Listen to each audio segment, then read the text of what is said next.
Senhor presidente, senhoras e senhores senadores, telespectadores da TV Senado, acabamos o carnaval, entramos no período da quaresma e a expectativa que temos nesse instante é que, com a aproximação da Semana Santa, o povo brasileiro não continue sendo crucificado.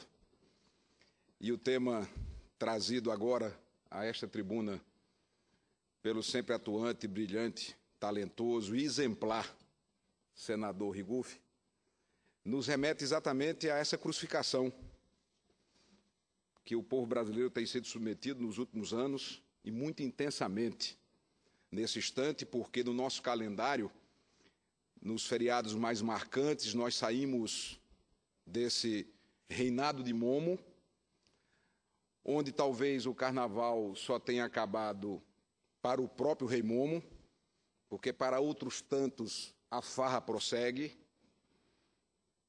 é a corrupção desenfreada que macula a sociedade brasileira, e vem então a Semana Santa com essa crucificação constante, para ironicamente chegarmos ao tempo do São João, que é época de quadrilha. E é exatamente isso que tem causado no povo brasileiro tanto estarrecimento, indignação, perplexidade. E durante o carnaval, período de parcas notícias do campo político, repercutiu bastante.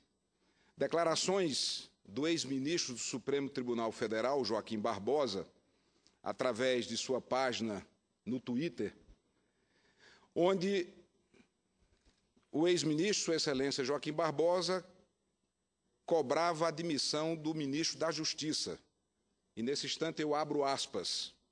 Nós, brasileiros honestos, temos o direito e o dever de exigir que a presidente Dilma demita imediatamente o ministro da Justiça. E por que essa cobrança do ministro Joaquim Barbosa? É natural que qualquer autoridade pública, seja ela o ministro da Justiça ou qualquer outro funcionário público, possa receber quem com ele deseje uma interlocução. A Constituição assegura o direito de petição e é natural, claro, que autoridades do governo federal, dos governos estaduais e municipais possam conceder audiência para quem quer que seja. Mas o que causou toda a polêmica foi exatamente a postura do ministro Cardoso, que trouxe 3 versões distintas para o mesmo episódio. Num primeiro momento, o ministro da Justiça negou a realização da audiência, porque, inclusive, não constava na agenda oficial do ministro a realização dela. E aí vem a primeira estranheza. Por qual razão não constava da audiência ou da pauta de audiência do ministro aquele encontro que, num primeiro momento, foi negado, que, num segundo instante, trouxe a versão do encontro fortuito, do encontro casual, para que, aí sim, numa terceira e definitiva versão, o Ministério e o ministro confirmassem o encontro com os advogados de investigados na Operação Lava Jato. Por que a negativa? Por que esconder o encontro? O que ali foi tratado? O que ali foi discutido? E não se pode requerer, como deseja o ministro, o manto protetor do sigilo, porque nesse instante, na República, não pode haver sigilo. Na República não pode haver segredos, sobretudo durante o curso de uma investigação que é conhecida de todos, e que tem na Polícia Federal um dos braços de investigação, Polícia Federal esta, que é comandada pelo ministro da Justiça. Talvez chegue o momento, ou já passe o momento, de termos uma Polícia Federal autônoma, independente, como acontece com o Ministério Público, como acontece com outros órgãos que precisam sim de autonomia e necessitam de liberdade de intervenções políticas para que possam bem funcionar na República, e a Polícia Federal é uma delas. Fica muito claro que não cabe mais no nosso país uma Polícia Federal que esteja comandada pelo ministro da Justiça para que interferências políticas sejam tentadas. Houve uma resposta do ministro atribuindo uma postura ditatorial a quem acredita que o ministro não pudesse conceder as audiências, e eu comungo com o pensamento daqueles que qualquer autoridade tem o direito de receber quem solicitar um contato oficial, mas que isso não seja feito às escuras, que não seja feito nos porões, que não seja realizado às escondidas, como fez o ministro Cardoso, que só revelou o encontro após a publicação do mesmo pela imprensa. E repito, depois de ter negado sua ocorrência por 2 oportunidades. Eu escuto com prazer a parte da senadora Ana Amélia. Senador Cássio, eu sei que o presidente da mesa nesta sessão, senador Paim, tem a compreensão e a tolerância, porque nesta quarta-feira de cinzas, os senadores estarem aqui, pode abrir uma exceção ao regimento interno que não permitiria que eu lhe aparteasse por ser uma manifestação de liderança. Vossa Excelência tem toda a razão. Tanto que eu dei para ele 10, agora dei mais 20. A sessão de debate mesmo. Eu queria agradecer, porque já interpretei o pensamento por conhecer o espírito democrático do senador Paim, por entender que uma questão dessa natureza, ela tem uma relevância que transcende aí uma disputa oposição-governo. E Vossa Excelência e eu aí como jornalista, essa matéria, não estamos discutindo se foi certo ou foi errado o ministro da Justiça receber advogados. Não é isto. Como disse Vossa Excelência, uma autoridade deve receber. Aliás, algumas autoridades demoram para receber senadores, demoram para responder telefonemas, contatos de senadores que buscam informação ou buscam tratar de assuntos de interesse das suas regiões e dos seus estados. Eu sou testemunha disso. E, às vezes, a gente aqui chega e até elogia quando é bem tratado, que é obrigação de todos. Quando é bem tratado, que eu digo que a audiência é marcada com celeridade. A questão também já é a manifestação do ex-ministro Supremo, Joaquim Barbosa, que não foi nem da área política, nem da oposição. Foi um ministro do Supremo com uma visão institucional das relações republicanas, em uma matéria que está sob júdice, que é a Operação Lava Jato. Por outro lado, a própria OAB, naturalmente, não se esperava outra atitude da OAB que não fosse defender, digamos, o interesse corporativo dos seus advogados. Natural, compreensível. A questão é esta. Por que tantas versões? Por que tantas versões para explicar um fato que é importante? Essa é a questão. Afinal, qual delas é a verdadeira? Qual das versões é a verdadeira? E será que nós teremos, a sociedade teve, acesso ao real objetivo dessa conversa ou dessa posição do ministro? Essa é a questão que fica. Por que tantas versões para este fato? Eu queria cumprimentá-lo pela abordagem do tema, que certamente vai continuar suscitando nesta Casa e na Câmara dos Deputados um debate profundo sobre essa matéria, senador Cássio Cunha Lima. Senadora Ana Amélia, diante do episódio, nós estaremos, inclusive pela liderança do PSDB, sugerindo algumas providências para que tenhamos o esclarecimento completo deste fato, que não parece ser um fato isolado, mas sim um conjunto de iniciativas dentro de uma estratégia de ação de defesa do ministro da Justiça, que, ao invés de defender os interesses do país e da nossa sociedade, age como advogado do próprio governo, que até aí seria, obviamente, natural, que é o governo que ele serve, mas também como advogado de partes envolvidas no processo.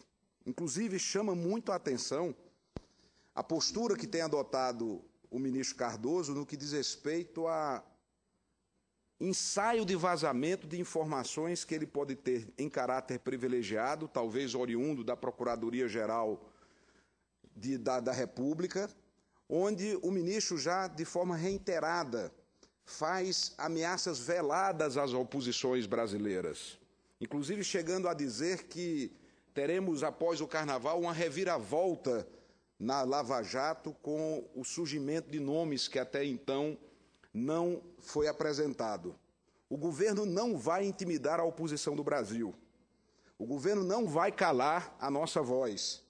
Nós continuaremos defendendo a autonomia da Polícia Federal, nós continuaremos cobrando uma postura republicana e transparente de qualquer autoridade pública. E toda essa celeuma foi causada não por nós da oposição, mas pelo ministro da Justiça que omitiu a sua agenda pública. E vem com a alegação mais simplória de que a agenda não foi publicada por um erro do sistema. Aliás, esses sistemas não sei como é que funciona no Brasil. Toda vez que tem um problema foi o sistema que não funcionou. Como se o sistema não fosse produzido por homens e por mulheres. Como se esses sistemas não fossem fruto da produção humana. Então, o ministro omite de sua agenda audiências que são descobertas e depois atribui a um erro do sistema o fato de não ter sido publicado depois de ter negado a existência dela. Vamos conectar os fatos, para que eu possa escutá-lo, senador Rigolfi. Providências que estamos propondo. Convocar o ministro da Justiça na Comissão de Constituição e Justiça do Senado, tão logo ela esteja devidamente instalada. Da mesma forma, convocar o ministro da Justiça na CPMI, que está sendo proposta assim que ela for constituída, e sugerir ao líder do PSDB na Câmara Federal, Carlos Sampaio, para que convoque o ministro da Justiça na já instalada CPI da Petrobras na Câmara dos Deputados. Dessa forma, o ministro terá, inclusive, uma oportunidade não apenas de esclarecer esses episódios, mas de reafirmar a sua postura. Porque toda crítica e toda resposta que deu o ministro nesse último final de semana, durante o Carnaval, é que aqueles que criticam a realização da audiência têm uma postura autoritária, que nem mesmo na época da ditadura militar se poderia imaginar que uma autoridade não pudesse receber advogados. A OAB, através do presidente Marcos Vinícius, foi na mesma linha. Ora, se é uma postura republicana, nada mais republicano para um ministro de Estado do que vir ao Congresso Nacional, do que vir ao Senado, comparecer à Câmara para prestar esclarecimentos. Então, faremos o convite e realizaremos a convocação para dar a oportunidade ao ministro Cardoso de ser coerente com o seu ponto de vista, coerente com o seu discurso e vir aqui trazer esclarecimentos à nossa casa. Escuto Vossa Excelência com muito prazer. Senador Cássio Cunha Lima, eu já diversas vezes fiz elogios ao trabalho da Polícia Federal, que todas as vezes que agir como polícia de Estado e não de governo, ela vai dar uma grande contribuição para esse país e justiça seja feita, até que alguém me prove o contrário. No momento, ela está agindo como polícia de Estado e não de governo. Mas, dito isso, eu quero aqui registrar a minha opinião e a minha posição de que eu não considero apropriado, sem fazer nenhum julgamento de valor, longe de fazer um juízo de valor, mas eu não considero apropriado que um ministro de Estado da Justiça receba conversas, advogados de réus, advogados digamos assim, de suspeitos, que são proprietários de empreiteiras, sob o qual a sociedade brasileira, no mínimo, tem uma grande nuvem sobre isso. Sem querer fazer um juízo de valor se esse é culpado, se aquele é... O fim das investigações é que vai dizer. Agora, não considero apropriado o ministro da Justiça receber esses advogados desses donos dessas empreiteiras no Ministério da Justiça desse país. E quero também dizer que essa questão de ministro vir ao Congresso Nacional se explicar, isso deveria ser uma coisa normal da democracia. Isso não deveria ser encarado como uma bomba, como uma grande confusão, como uma coisa de ter que mobilizar parlamentares. Isso deveria ser Isso deveria ser algo normal da democracia. Eu, inclusive, estou apresentando uma proposição aqui nessa casa para que todas as pessoas com função de ministro de Estado, todos os ministros de Estado, tenham que comparecer ao Congresso Nacional pelo menos uma vez por ano para explicar ao Poder Legislativo, que é o órgão fiscalizador das ações do Executivo, o que estão fazendo no Executivo. Isso deveria ser algo normal da democracia, do Estado Democrático de Direito. Portanto, eu me posiciono favorável à vinda do ministro, sem nenhum juízo de valor, mas eu penso que ele tem que vir ao Congresso Nacional e prestar um esclarecimento ao Congresso Nacional e à população brasileira, sem nenhum juízo de valor. Mas ele tem que vir prestar o esclarecimento ao Congresso Nacional e à população brasileira. Agradeço a contribuição da parte de Vossa Excelência e concordo com a necessidade da presença de ministros de forma frequente e regular nesta casa.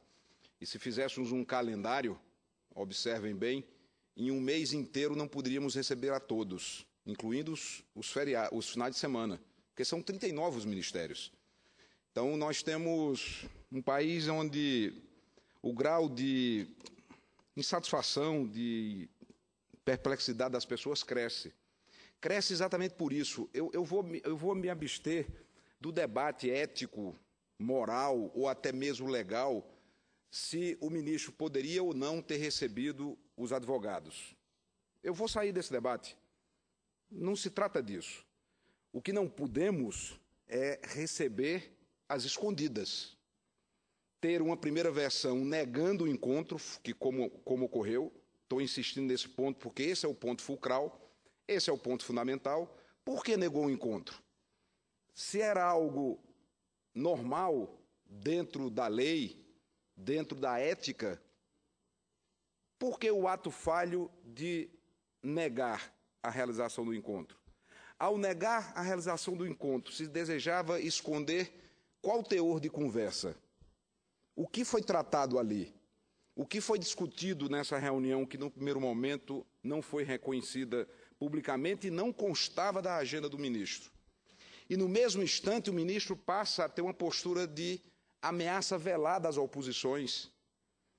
Começa a soltar comentários fruto de conversas privadas, de informações privilegiadas que, porventura, possa ter, que teremos um desdobramento novo na sequência da Operação Lava Jato. Eu disse na semana passada, se querem investigar, podem investigar da coroa portuguesa até a presente data. Vamos investigar tudo. O que não se pode, contudo, é aproveitar estas técnicas diversionistas para tirar o foco da atual investigação em curso. Isso nós não aceitaremos. Isso o povo brasileiro não permitirá. Porque esquecem que temos hoje uma sociedade cada vez mais atenta, cada vez mais vigilante, cada vez mais consciente das suas obrigações, mas também dos seus direitos. E que tudo isso servirá para que o Brasil amadureça, para que o Brasil cresça, para que o Brasil melhore, que é o objetivo de todos nós. Vejam quantos temas consta da agenda desses próximos dias. Nós temos as discussões sobre reforma política, sobre reforma tributária, que nunca saem de pauta. Nós temos as situações graves da crise energética, do abastecimento de água. Nós temos as discussões sobre o ajuste fiscal, sobre o reajuste da tabela do imposto de renda, que foi debatido há poucos instantes. Temos Operação Lava Jato, temos agora a agenda secreta do ministro da Justiça.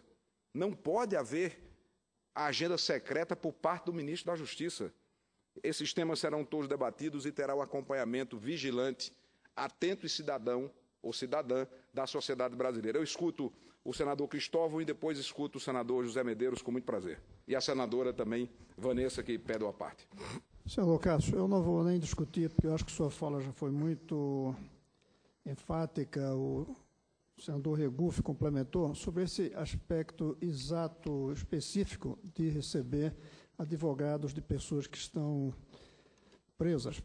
Até porque não recebe de preso que roubou um ovo de galinha, que roubou comida para matar a fome.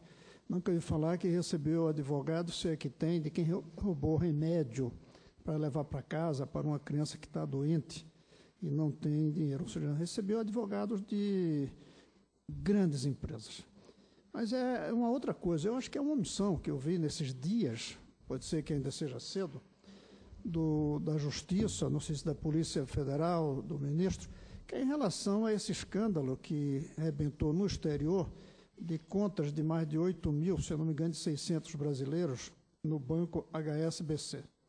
Não é ilegal ter conta no exterior, desde que declare direitinho sua prestação de contas para o imposto de renda, que diga qual é a fonte dos recursos. Mas, da maneira como essa notícia está saindo, aparentemente levantou fortes suspeitas. Eu acho que era preciso que nós nos debruçássemos, digo nós o Brasil, a partir do Poder Executivo, mas foi o caso nós também, sobre quantas dessas contas são lavagem de dinheiro e quantas são depósitos legais de pessoas que têm razões para ter conta no exterior. Eu estou achando que é uma certa omissão do Poder Executivo. Aqui nós estamos voltando hoje, então não se pode falar em omissão, até porque pelo menos um já está falando do assunto. Eu acho que a gente precisa ter isso esclarecido. Quem são essas pessoas? Quantas dessas têm cobertura legal, moral, para ter essas contas lá fora? E eu imagino que muitos desses têm total cobertura, têm total legalidade. Mas se um só não tiver cobertura na legalidade, a gente precisa apurar, precisa saber o que é que houve e precisa saber se isso não está relacionado também a um circuito de propinas que existe no governo. E quando eu falo isso, nem falo do atual governo, eu falo de todos os governos da história do Brasil, até porque essas contas podem ser antigas também. Não estou fazendo nenhum juízo, nem vinculando isso ao escândalo da Petrobras, embora é muito provável que tenha vínculos aí também. Então, eu acho que a gente devia aproveitar e cobrar do ministro e do Banco Central também, um pronunciamento, um documento, uma afirmação de que foi atrás, de que investigou, de que apurou. A televisão deixa uma coisa constrangedora, dizendo que a Rolls-Royce foi acusada de dar... Aliás, a Rolls-Royce não, aqui, um dos depoentes declarou que recebeu propina da Rolls-Royce para que a empresa vendesse coisa à Petrobras, e na notícia a Rolls-Royce diz: até hoje não recebemos nenhum pedido do governo brasileiro. O governo devia ter feito imediatamente um pedido de esclarecimento para saber o que houve, para saber o que é que está por trás disso, se não é mentira do delator. Eu acho difícil uma pessoa mentir em contra de si próprio. Eu recebi propina e achar que isso aí, a pessoa dizer isso e como se fosse mentira. A pessoa diz porque certamente recebeu.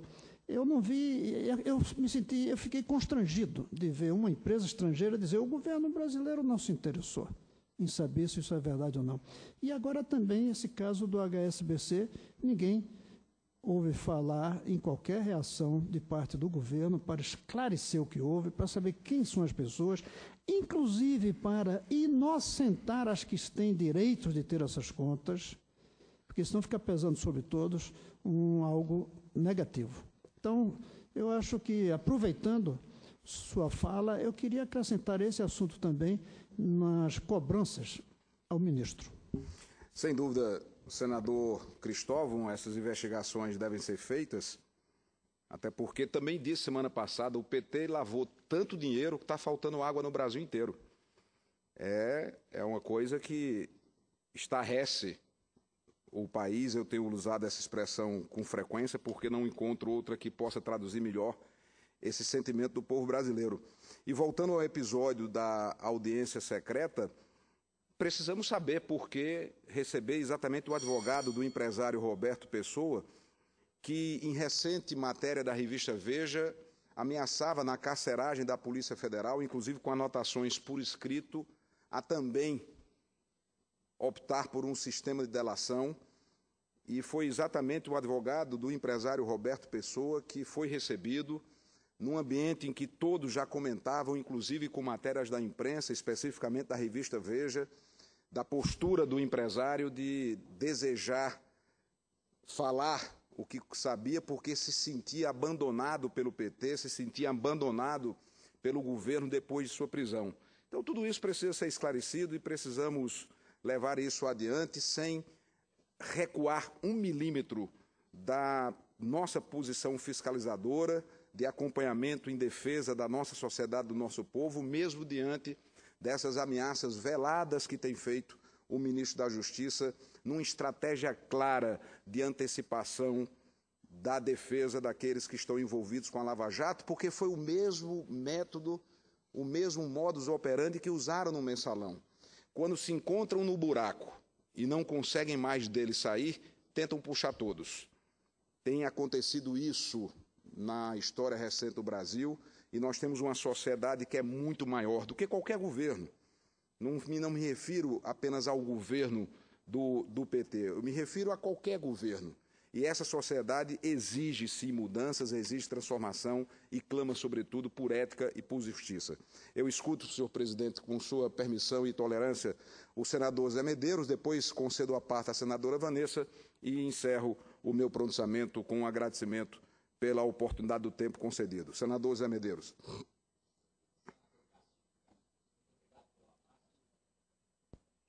Senador Cássio, muito obrigado pela parte. Existe no jargão policial, senador, uma frase que é bem típica quando se pega um bandido em flagrante. Geralmente, quando ele está se escamoteando ou dissimulando, o policial já dá a frase finalística para ele. Fala, olha, meu amigo, a casa caiu. Eu creio que nós estamos diante de um caso bem típico de que a casa caiu. Os documentos que aparecem todos os dias são muito claros. São pessoas que participaram e que resolveram fazer a delação premiada. E não tem nem aquela desculpa de repente falar, olha, essas pessoas foram pressionadas, ou foram torturadas, ou foram... Não, essas pessoas chegaram a ponto de propor devolver, um deles, se eu não me engano, uma quantia de em torno de 100 milhões. Ninguém devolve 100 milhões para fazer... Exato. De dólares. De dólares. Ninguém vai devolver 100 milhões se a coisa não tivesse acontecido. Então, eu creio que o governo está caçando jeito de puxar para dentro desse buraco a presidente Dilma. Na semana passada eu disse aqui, senador, que eu não vi as digitais da presidente nisso. Mas eu creio que da forma como estão conduzindo, dentro de pouco tempo, isso vai estar acontecendo. Por quê?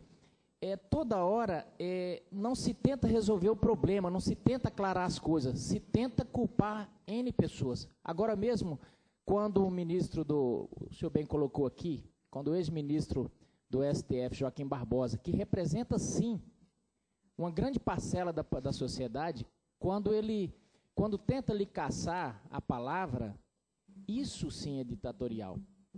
Então, nós estamos aqui diante de um caldeirão onde não se tenta trazer à tona com transparência os fatos. Agora mesmo eu acabei de ler no jornal que em Minas tem uma espécie de interventor para tentar descobrir alguma coisa do governo Aécio para tentar puxar. É o que o senhor falou, tenta se nivelar por baixo e trazer tudo. Mesmo que traga Aécio, mesmo que traga quem for, isso não muda o fato de que as coisas aconteceram. Então o governo está perdendo uma oportunidade grande de passar o país a limpo e de fazer com que a agenda do país ande.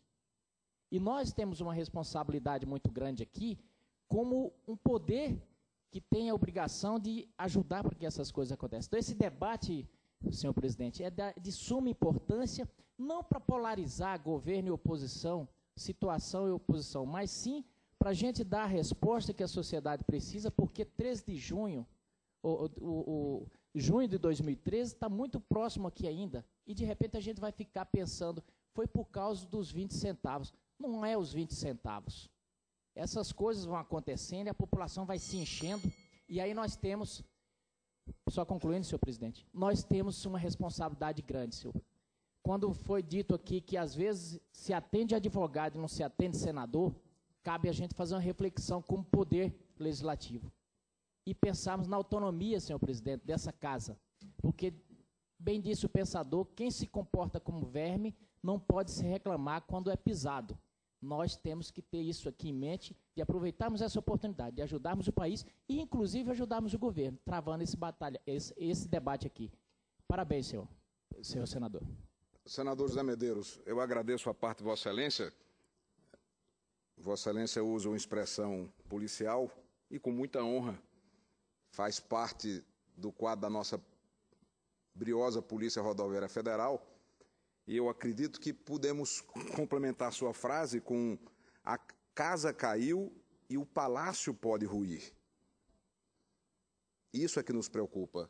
A casa caiu e o palácio pode ruir. Cada vez mais aproxima-se do palácio todo esse enorme esquema de manutenção de poder. E nós estamos diante não de uma investigação.